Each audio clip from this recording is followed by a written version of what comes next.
Welcome to Not Your Average Counsellor, the space where we tackle the unfiltered, often messy realities of love, relationships, and human connection.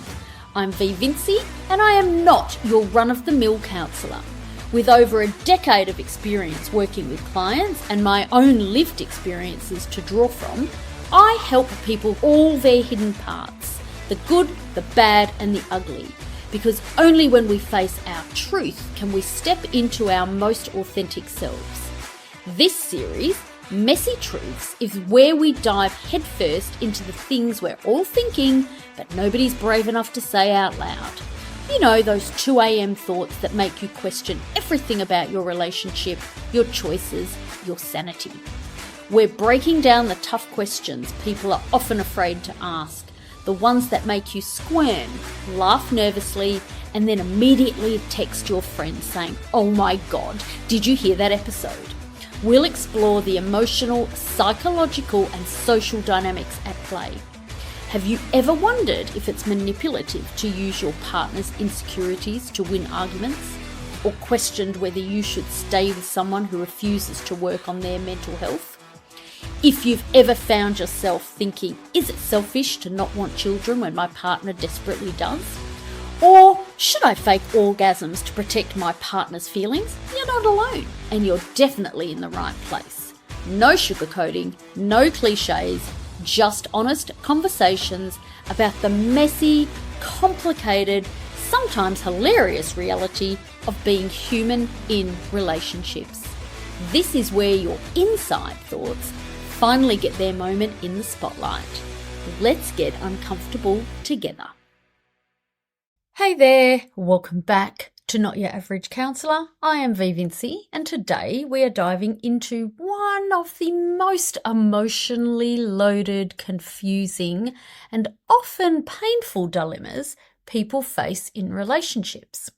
What do you do when the people closest to you don't approve of the person you love?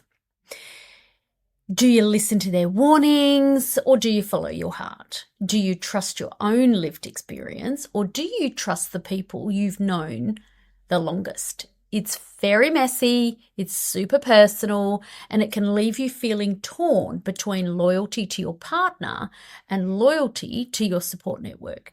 And the truth is, most people don't talk about how deeply this conflict can cut.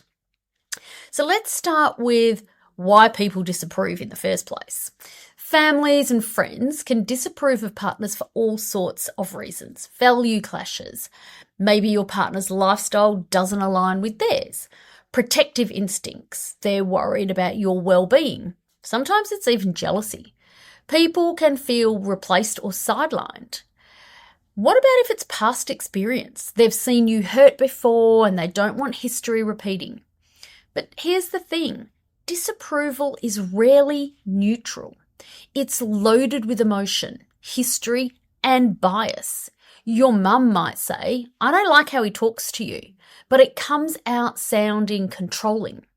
Your best friend might roll their eyes every time your partner's name comes up. Your sibling might go quiet whenever you mention them. It's rarely subtle, and while not all disapproval is rooted in truth, it often comes from care. The challenge is separating genuine concern from interference, and that goes for both parties. So let's talk about perspective. Ask yourself, what are they actually seeing that I might be too close to notice? Sometimes outside perspective reveals red flags that we've normalised. For example, if your partner constantly cancels plans at the last minute, you might shrug it off, but your friends might see a pattern of disrespect. If your partner makes subtle digs at you, you might call it funny or humour, but your family might see it as belittling. If your partner isolates you without you realising, your loved ones are likely to be the first to notice that you've disappeared. The key is curiosity, not defensiveness. Instead of snapping back with, "You don't know them like I do," try asking, "Well, what worries you in particular? What's specific?"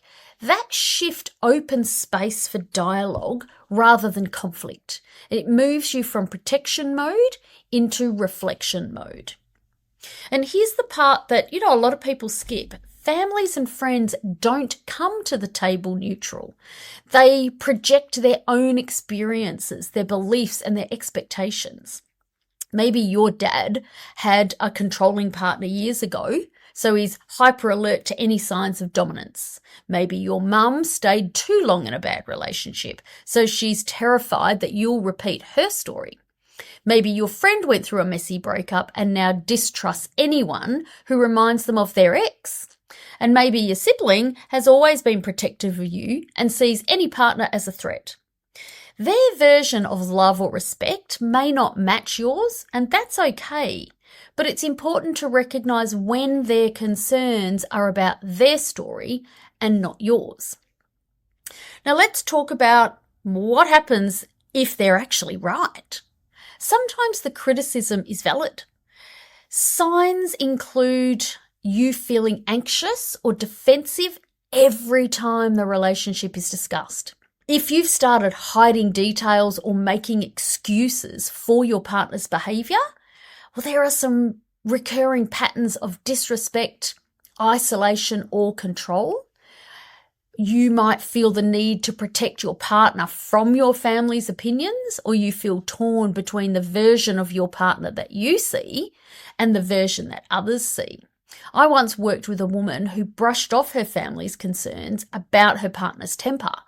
Well, she said, they just don't understand him. But over time, she realised that she was constantly covering up for his outbursts. Her family weren't being controlling. They were seeing what she couldn't actually admit. So denial can keep us in unhealthy relationships long after the warning signs appear. And sometimes the people who love us most see the truth before we're ready to. But let's be honest, sometimes they're just bloody wrong. Disapproval isn't always fair. Sometimes it's rooted in prejudice, jealousy, or possessiveness. Maybe your family doesn't like your partner's cultural background. Maybe they don't like their job, their appearance, their lifestyle, or basically their personality, simply because it's unfamiliar. Maybe your friends feel threatened because you're spending less time with them. And maybe someone in your circle has always had strong opinions about who you should be with. That's not about your partner. It's about their own insecurities, biases, or expectations in these cases. So trusting your lived experience matters in that instance. You're the one in the relationship, not them. You're the one who sees the full picture, not the edited version. But being caught in the middle is bloody exhausting. You love your partner, but you also love your family and friends. The tension can create huge amounts of guilt for people, defensiveness, or even isolation, which really goes against what your family want for you in the first place. They can sometimes create the very thing that they're trying to protect you from. So you might avoid bringing your partner to gatherings or stop talking about them altogether. You might feel like you're living two separate lives, one with your partner and one with your family. And over time, resentment builds either towards your loved ones for not accepting your partner or towards your partner for causing the conflict. It's a very heavy emotional load and it can strain the relationship itself. And here's the truth. Divided loyalties can erode connection faster than conflict inside the relationship. So how do you navigate this without losing yourself? Boundaries are essential. I am wondering how many people are fucking annoyed every time they hear the word boundaries. You can acknowledge concern without inviting interference when you can say, I appreciate your concern, but I need to figure this out on my own. Or, please trust that I'm making choices that feel right for me. Or, I hear you, but I need space to navigate this without pressure. Protecting your relationship doesn't mean shutting your family out, but it does mean setting limits on how much their opinions shape your decisions. It means choosing clarity over chaos. It means choosing autonomy over guilt. And then we've got the flip side. If you're going to have that conversation with your family, then you flip that shit right around and you have the conversation with your partner. Don't keep the tension a secret and talk openly about what's happening.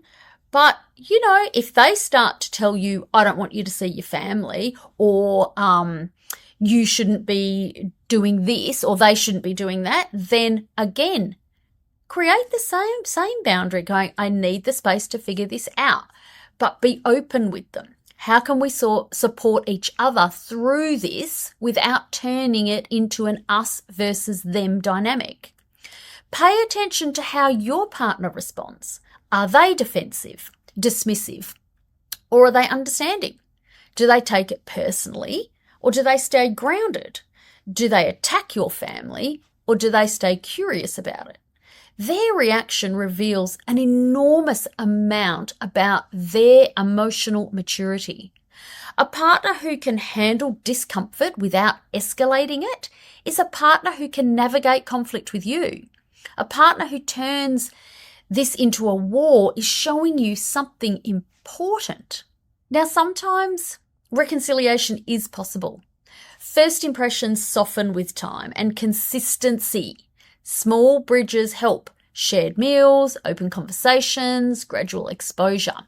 Invite your partner to a casual family barbecue rather than a high-stakes Christmas lunch. Lower the pressure. Build familiarity. Let people see, each other in less or lower stress environments, and they get to see how you guys interact with each other. It won't always lead to full acceptance, but it can reduce hostility. And sometimes people just need time to adjust to the idea of someone new in your life. But what if the divide is just too deep? If your support system and partner will never accept one another, you need to ask, can I live peacefully with that reality? Can I handle the emotional cost? Can I maintain both relationships without losing myself? If the love you're fighting for isolates you from the people who care about you the most, that's a pretty big red flag. Love should help you grow, not cut you off. And if your partner encourages you to distance yourself from your support system, that's not love, that's control. When your family or friends hate your partner, you're forced to confront competing loyalties. But the goal isn't to choose sides, it's to choose clarity. Listen to your loved ones with openness, but make your decision from a place of self-awareness, not pressure, not defensiveness. Love thrives when it's both chosen and supported, not when it's constantly defended. So I've got some reflection questions for you. You ask yourself, are my loved ones' concerns based on evidence or emotion? Ask yourself, how do I feel when I'm around my partner and my family or friends? Safe, proud, defensive, or uneasy? Am I protecting my relationship? Or am I avoiding uncomfortable truths? What would it take for both sides to coexist peacefully? Now, thank you for being here with me today. If this episode stirred something up in you, I want you to sit with it. These are the conversations that help us see ourselves more clearly. Come and find me on socials and tell me what resonated. Or if you've had a situation where you have had a partner that your parents didn't like or family and friends didn't like, come and tell us. How did it end? Did it shift? Did it not? And if someone in your world needs to hear this perspective, then share it with them. Take care of yourself and remember that love shouldn't isolate you from your life. It should expand it. One of my big goals for this year is to get this podcast into the ears of more people who genuinely need it.